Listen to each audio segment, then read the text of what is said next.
नमस्कार दोस्तों, स्वागत है आप सबका मेरे चैनल पे।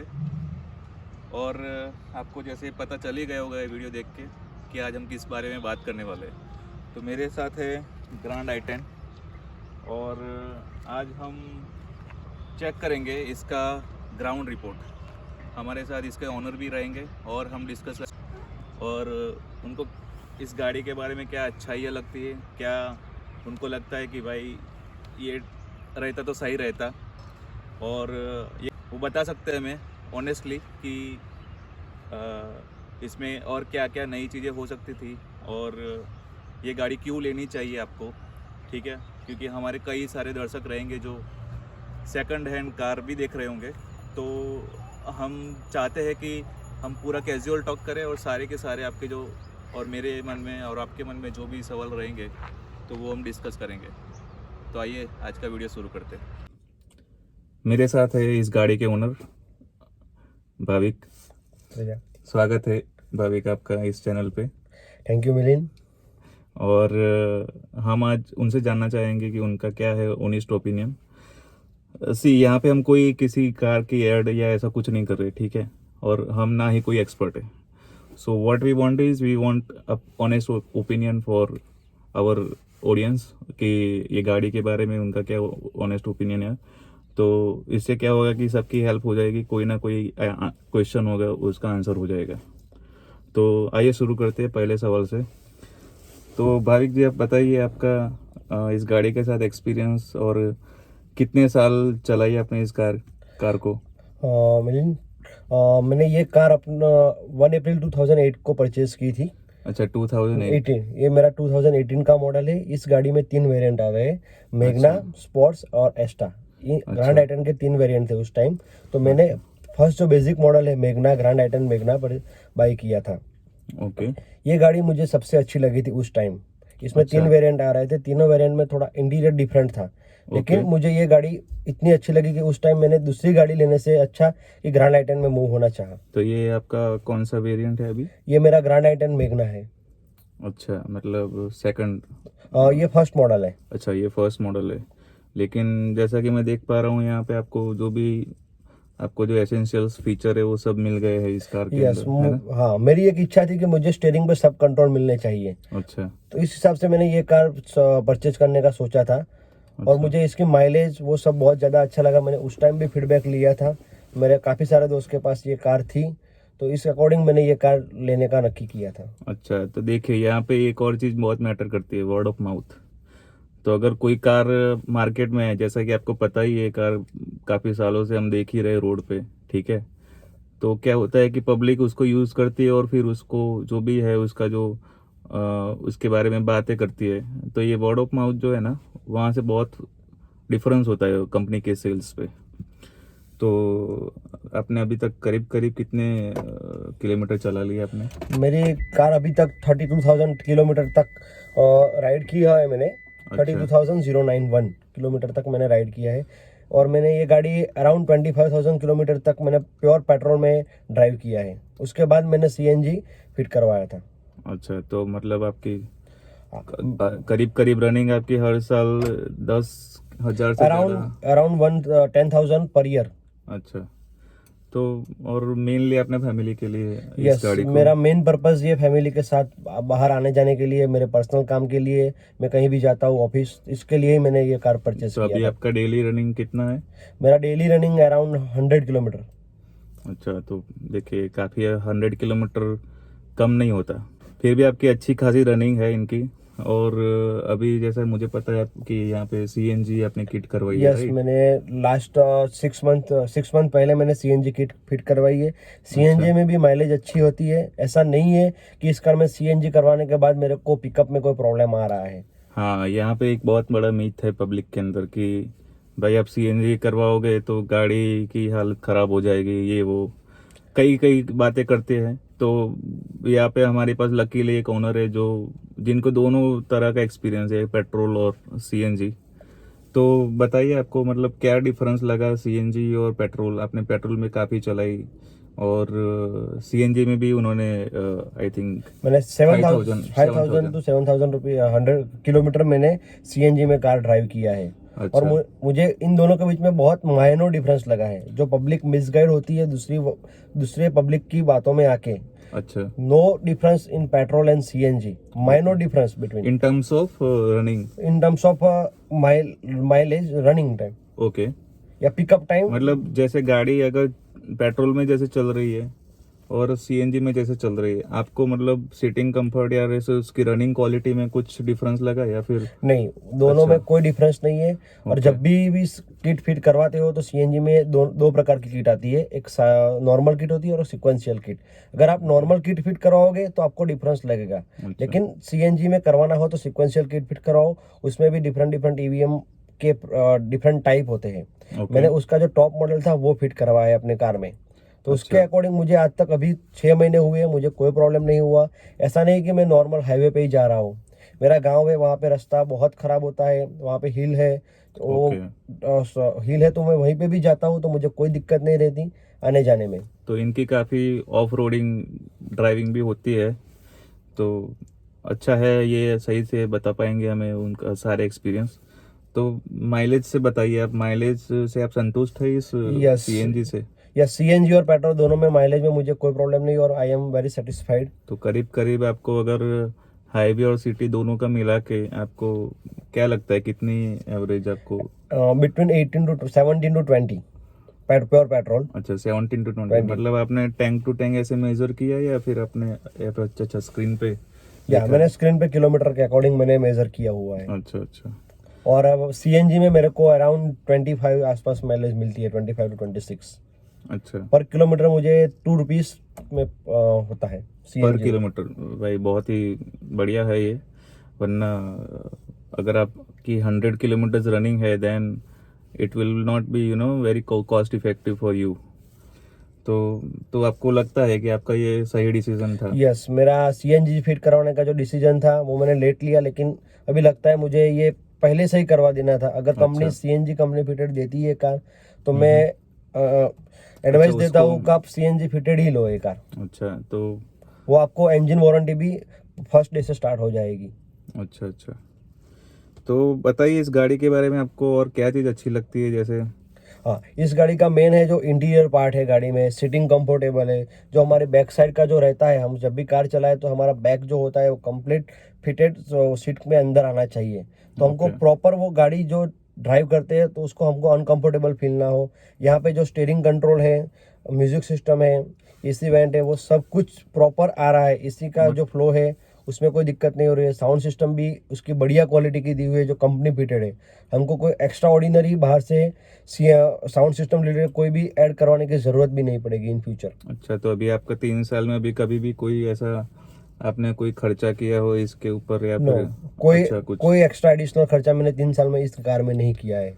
तो ये एक बहुत अच्छी चीज़ होती है। एक तो उन्होंने एक पहली बात बताई कि सीटिंग कंफर्ट, तो सीटिंग कंफर्ट अगर आपको कार कितनी बड़ी या छोटी हो, कैसी भी बाहर से दिखती हो, लेकिन अगर आपको सीटिंग, आप जब ड्राइव कर रहे हो, अगर आप कमांडिंग पोजीशन पे हो, अगर आपको अच्छा नहीं लग रहा then you won't like to drive your car.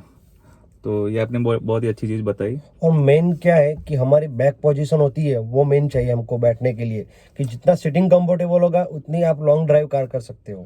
तो इसमें आपको हाइट एडजस्टेबल है या फिर सिर्फ ये? नहीं, इस वेरिएंट में हाइट एडजस्टेबल नहीं है। अगर आप एक्स्ट्रा एक्स्ट्रा टॉप मॉडल में जाओगे तो ओके उसमें हाइट का एडजस्टेबल हो मिलता है।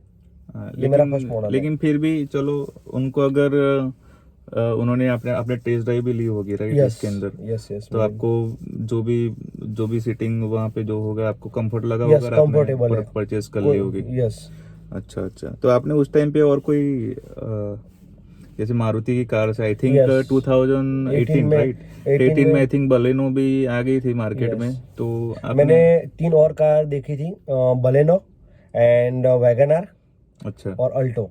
हम्म मुझे तीनों कार भी, उस कार भी अच्छी थी, लेकिन मुझे इसके कंपैरिजन में मेरे बजट में ये कार, मुझे हुंडई ग्रैंड आई10 मेरे को एडजस्ट हो रहा था, इसलिए मेरे को ये कार बहुत अच्छी लगी थी। क्योंकि उसमें जो इंटीरियर आना चाहिए वो उसमें मुझे नहीं मिल रहा था, सीटिंग कंफर्टेबल मुझे उसमें नहीं मिल रहा था प्रॉपर, अच्छा क्योंकि मुझे डेली 100 किलोमीटर का रन करना था।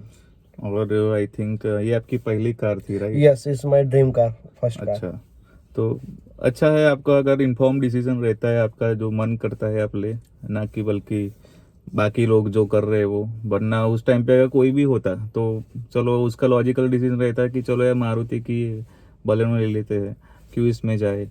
लेकिन फिर भी उनका जो मन था उसी में गया, और ऐसा भी नहीं है कि उसके बाद ये कार सक्सेसफुल नहीं। इसका दूसरा वेरिएंट भी शेयर किया वो मार्केट में, ग्रैंड आइटन नियोस, उसमें भी मेग्ना, स्पोर्ट्स और स्टार आए हैं। तो आप उसके भी टेस्ट ड्राइव लेकर आए हाँ, क्या? मैंने उसकी भी टेस्ट ड्राइव ली हुई है।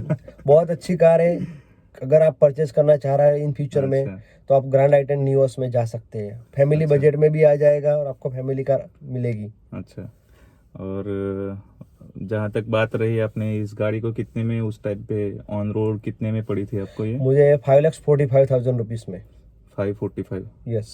और उसके बाद आपने कुछ एड ऑन लाइक एसेसरीज ऐसा कुछ डलवाया था यस, या फिर? मैंने माइनर एसेसरी करवाई थी अराउंड 6 to 7,000 रुपीज़ की। अच्छा। वो नीचे मैटिंग और फ्लोरिंग वो सब करवाया था। Okay okay. और डोर साइड साइड पट्टा हम्म। वो सब हमारे जो डोर है, डोर की सेफ्टी के लिए कोई ज़्यादा स्क्रैचेस ना हो जाए, अच्छा। इसके लिए मैंने साइड डोर पट्टा डलवाया था। और आपने सीएनजी किट कितने में अपना यस, खर्चा किया मैंने उस पर? सीएनजी किट गांधीनगर से करवाई थी। हम्म। वहाँ पे गांधीनगर पे एक अच्छा सीएनजी का स्टेशन है। अच्छा वहाँ पे भी सीएनजी का काम बहुत अच्छा चल रहा है। गांधीनगर सेक्टर वो जीआईडीसी में है उसका, ओके अभय सीएनजी करके है वहाँ पे। वहाँ पे ओके सीएनजी का फिटिंग बहुत आपको अच्छा मिलेगा। ओके। और मेरे उस वक्त मेरे को 43,000 में हुआ था सीएनजी फिटिंग।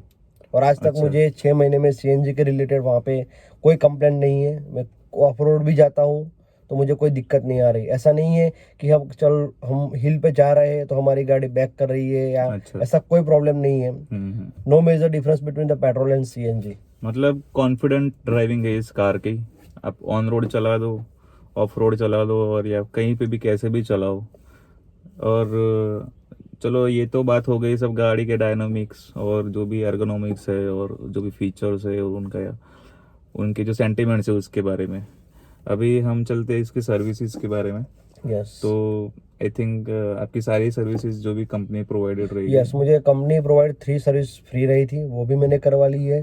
कितने कितने किलोमीटर पे करवाई? अराउंड कंपनी का ऐसा होता है कि पहले आपको उसका टाइम पीरियड होता है कि ओके 3 महीने में करवानी होती है। अराउंड उसका 2,000 किलोमीटर या 3,000 किलोमीटर, दोनों में से जो पहले जल्दी हो उसके अकॉर्डिंग आपको सर्विस करानी पड़ती है। तो मैंने वो 3 सर्विस फ्री करवा दी।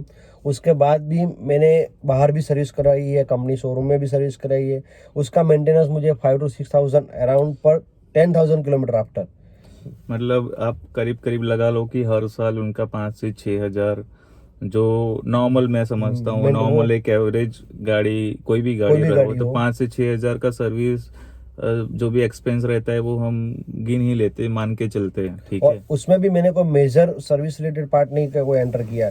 जस्ट ऑयल चेंज करवाए, ऑयल फिल्टर है, एसी फिल्टर है, वो सभी चेंज करवाए। जो हमको एवरी 10,000 किलोमीटर आप कोई भी गाड़ी लो तो उसमें चेंज करवाना ही रहता होता है। तो आपका कैसा रहा एक्सपीरियंस उनके साथ? लाइक जैसे कई कई लोगों की कंप्लेन रहती है कि जैसे पार्ट्स अवेलेबल नहीं रहते, या फिर सर्विस में ऑयल चेंज नहीं किया और उसके पैसे ले लिए, और उनका जो चेकलिस्ट है उन्होंने पूरी तरह से एग्जीक्यूट नहीं किया। नहीं, ऐसा मुझे कोई दिक्कत नहीं हुई आज तक। मैं अपनी गाड़ी की सर्विस वस्ता आरजे ऑटोमोबाइल, आप देख रहे हो यहाँ पे ये आरजे ऑटोमोबाइल का स्टिकर भी लगाया हुआ है। तो ये आरजे ऑटोमोबाइल की जो सर्विस है वो बहुत बेस्ट है। आप कभी भी वहाँ पे जाओ, वस्त्राल राकेश भाई करके है ओनर वहाँ के, वो आपको बेस्ट सर्विस प्रोवाइड करते हैं। आप अगर वहाँ, काफ़ी क्या लोग होते हैं वो सोचते हैं कि हम सामने बैठ के अपनी गाड़ी सर्विस करवाए। आज तक मैंने जितनी भी बार वहाँ पे सर्विस करवाई है, मुझे ऐसा नहीं, उसके लिए मुझे खुद बैठना पड़ता है। मैं अपनी गाड़ी सुबह रख देता हूँ वहाँ पे, शाम को आ जाता हूँ। तो जो जो मेरे को प्रॉब्लम है वो उनको बता देता हूँ पहले से कि भाई गाड़ी में ऐसा प्रॉब्लम है, तो वो देख लेते हैं। और शाम को मुझे प्रॉपर सॉल्यूशन 0 to 0 कट वो मुझे गाड़ी करके देते हैं। तो हमारे जितने भी दर्शक देख रहे हैं जो इस एरिया से बिलोंग करते हैं, गांधीनगर या अहमदाबाद, तो जैसा भाविक जी ने बताया उनको कंसिडर कर सकते हैं कार सर्विसिंग के लिए। यस। इसके सस्पेंशन के बारे में, गाड़ी का जो सस्पेंशन है आपको कैसा लगता है? स्टीप लगता है, सॉफ्ट लगता है, या फिर आपको जैसे इंजन नॉइज कैसी है, और अगर गड्ढे में गिर गई गाड़ी तो गड्ढे से चल के उसको कैसे झेल लेती है और आवाज़ आती है या नहीं? नहीं, इसका जो सस्पेंशन है एकदम सॉफ्ट है। अगर बाई चांस आपकी गाड़ी गड्ढे में गिर जाती है, सपोज आपको ने देखा नहीं एकदम खड्डा आ गया, तो बाई चांस आपको एक व्हील है वो गाड़ी में वो खड्डे में गिर जाता है, तो आपको ऐसा नहीं लगेगा, कोई झटका नहीं आएगा। अगर कोई पीछे बैठा है तो उसको ऐसा नहीं लगेगा भाई तूने क्या कर दिया, गाड़ी गड्ढे में गिर गई तो हमको बैक पेन हो रहा है, किसी को कमर में प्रॉब्लम है, तो ऐसा कुछ भी नहीं होता है इसमें। अगर आपको कोई ज़्यादा बम्प आ जाए, ऊंचा बम्प होता है, तो फिर भी उसमें कोई प्रॉब्लम नहीं रहेगा आपको। इसका सस्पेंशन एकदम सॉफ्ट है। आप कार ड्राइव करोगे तो आपको बिल्कुल पता भी नहीं चलेगा कि, और कोई इंजन नॉइज भी नहीं है, पेट्रोल में भी नहीं है। और मैंने आफ्टर सीएनजी फिट करवाया तो मुझे ऐसे भी कोई इफेक्ट नहीं लग रही है कि सब बोल रहे हैं कि अगर आप सीएनजी करवा रहे हो तो आपको इंजन में प्रॉब्लम आएगा इन फ्यूचर, और मुझे ऐसा नहीं लगता। आज तक मेरा ये 6 मंथ में मैंने कभी भी फेस नहीं किया मैंने। तो ये तो बहुत अच्छी बात है। और जिन लोग हमारे जो दर्शक देख रहे सीएनजी के बारे में जानना चाहते थे, उनको भी शायद उनको जो रिक्वायर्ड इंफॉर्मेशन होगी वो मिल गई होगी। बात अब रियर की, तो देखते हैं इसका कंफर्ट कैसा है। जैसा कि मैं यहाँ पे बैठा हूँ, यहाँ पे मुझे इतना सारा लेग रूम मिल रहा है, और यहाँ पे हेड रूम, और तीन लोग चलो मोटा मोटा अगर 2 लोग मेरे जैसे बंदे और एक बच्चा भी आराम से बैठ सकता है, तो 3 लोग थोड़ा जम के भी बैठ सकते हैं, ऐसा कोई दिक्कत वाली बात। और सीटिंग यहाँ पे जैसे मैं देख रहा हूँ, भाविक जी ने उनके हिसाब से सेट की हुई, तो उनकी हाइट है करीब 5'5", तो अगर आपकी फैमिली में इतने हाइट वाले ही लोग रहते हैं और इतने लोग हैं, तो उनके लिए तो ये स्पेस ही स्पेस है। अब बूट स्पेस की आपको लग रहा होगा कि अभी यहाँ पे सीएनजी किट लगाई है, तो उसके बाद कितना बूट स्पेस बच जाता है, तो आपके पास हाजिर है यहाँ पे। तो जैसा कि यहाँ पे देख सकते हैं, आपका सीएनजी किट लगी हुई है, एक स्पेयर व्हील यहाँ पे भाई साहब ने रखा हुआ है, और उसके बाद भी करीब काफ़ी यहाँ पे 2 हैंड बैग आ सकते हैं, और यहाँ पे एक और आप दबा के कुछ और तीसरा हैंड बैग भी रख सकते हैं।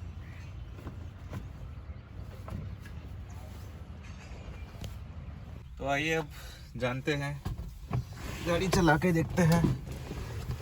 ये सीटिंग थोड़ा चलो ठीक है, मेरे हिसाब से कोई प्रॉब्लम दिक्कत वाली बात तो नहीं लग रही, और चलिए जानते हैं इस गाड़ी के बारे में, थोड़ा ड्राइव करके देखते हैं।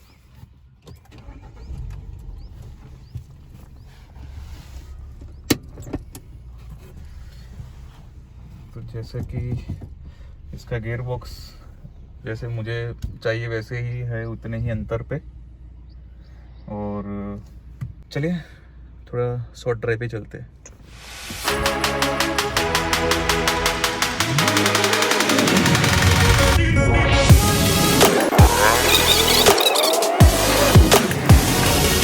सीटिंग जो पोस्चर है और गाड़ी का एर्गोनॉमिक्स है, तो मुझे तो काफ़ी अच्छा लगा। ये मेरे हिसाब से ही, मेरी हाइट के हिसाब से ही है। चलाने में ऐसे कोई दिक्कत वाली बात नहीं है। गाड़ी वैसे भी आप सब जानते ही है कि बहुत ही सक्सेसफुल कार रही है। ये लोग यूँ ही नहीं लेते, ट्राइड एंड टेस्टेड कार।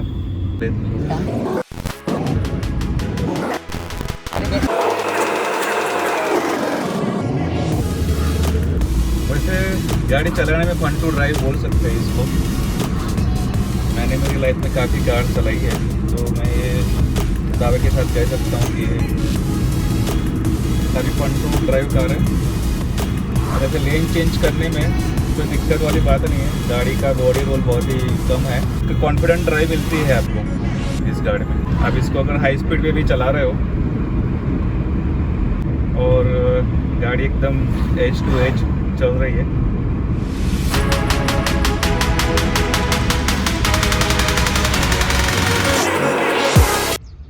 तो दोस्तों ये था हमारा आज का वीडियो। उम्मीद है आपको पसंद आया होगा। हमारे चैनल को लाइक करें और सब्सक्राइब करें, और आपके कोई भी क्वेश्चन हो गए तो आप नीचे कमेंट सेक्शन में हमें ज़रूर बताएं। हम आपको जल्दी से कोई ना कोई आंसर करने का प्रयास करेंगे। Thank you.